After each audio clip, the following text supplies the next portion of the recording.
৩০ দিয়ে ভাগ করে দিলে এত মিটার কিউব পার সেকেন্ড জল আসছে। তার মানে আমাদের ডিসচার্জ কত? ডিসচার্জ টু ড্রেন বেরোলো আমাদের 1/144 মিটার কিউব পার সেকেন্ড। এবার এটা হচ্ছে আমাদের Manning's formula, 1/n into a into r to the power 2/3 s to the power 1/2। এই ফর্মুলাটা মনে রাখবে, এটা সারা জীবন কাজে লাগবে। এটা কিসের formula? Discharge Manning's formula. Manning's. Manning's formula. আচ্ছা।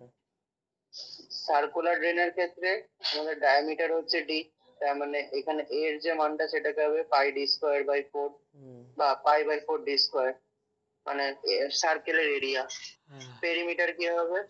পরিধি পাই d, আর রেডিয়াস হচ্ছে d বাই 4, এটা d বাই 2 হবে বলতে গেলে, ঠিক আছে? রেডিয়াস হচ্ছে d বাই 2।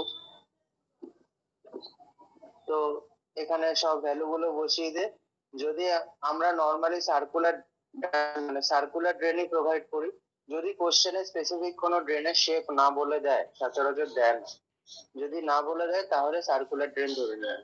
সার্কুলার ড্রেন ধরে নিয়ে এই সূত্রে বসাবি। এখানে সবকিছুই নন। দেখ, কিউ এর মান তুই জানিস 1/n, n এর মান, nটা হচ্ছে রুকোসিটি কোএফিসিয়েন্ট, এটা বলে দিয়েছে, রুকোসিটি কোএফিসিয়েন্ট 0.011 বসালি।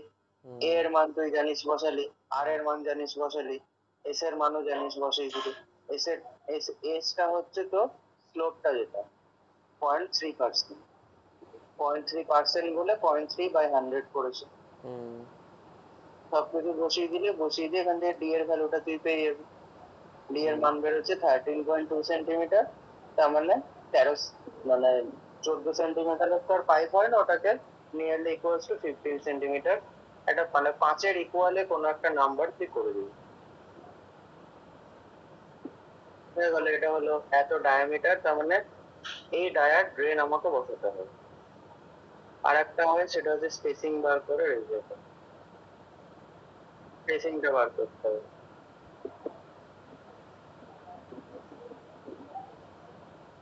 স্পেসিংটা দিয়েছে,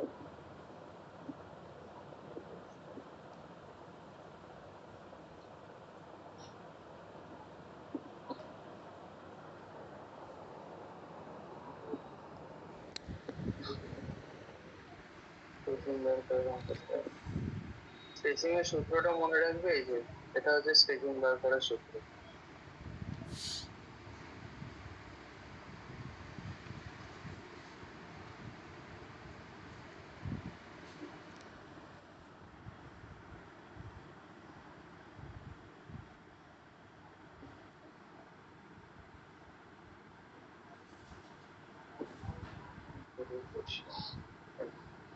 দেখ,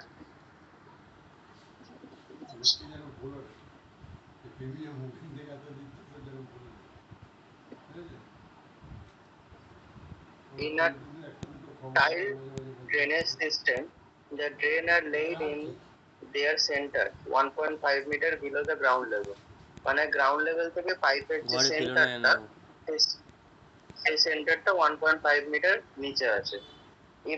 The impervious layer is 9 meter below the ground level, তার মানে আর impervious layer একটা আছে যেটা 0.9 metre below the ground, ground level থেকে 9 মিটার নিচে আছে। মানে গ্রাউন্ড লেভেল থেকে 9 মিটার পুরোটা হচ্ছে ইম্পারভিয়াস লেয়ার। আর আমাদের পাইপটা হচ্ছে কত, 1.5 মিটার বিলো আছে। তার মানে পাইপটা পুরোটাই ইম্পারভিয়াস লেয়ারের মধ্যে আছে। এটা বলে দিয়েছে মানে কি, পাইপের থেকে কোনো সিপেজ হবে না বা এক্সট্রা